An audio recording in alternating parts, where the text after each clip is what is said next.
Langkah 1. Tekap pola hadapan dan gunting kain ela. Bentang kain ela, pastikan bahagian luar kain ela menghadap kita.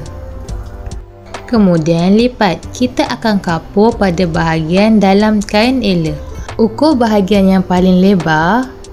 Saya dapat 8 1/4 inci. Kemudian lebihkan dalam beberapa inci. Saya ambil 9,5. Ukur 9,5 inci dari sisi kain ela, kemudian tandakan.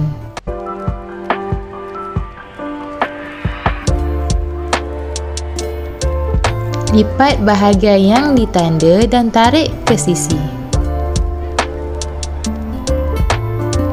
Letakkan pola hadapan di sisi kain ela yang telah dilipat. Kemudian letak pemberat atau penitikan keliling pola. Tekap keliling pola hadapan.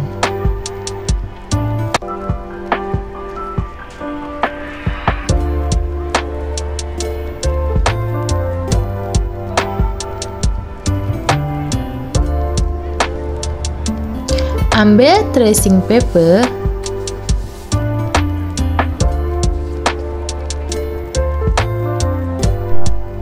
Terbalikkannya dan letak di bawah pola bahagian poket. Kemudian surih keliling poket.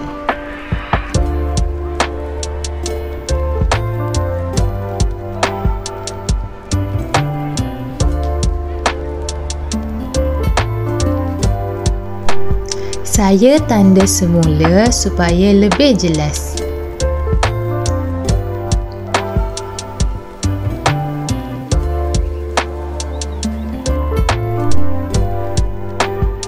Kemudian gunting keliling bahagian badan hadapan.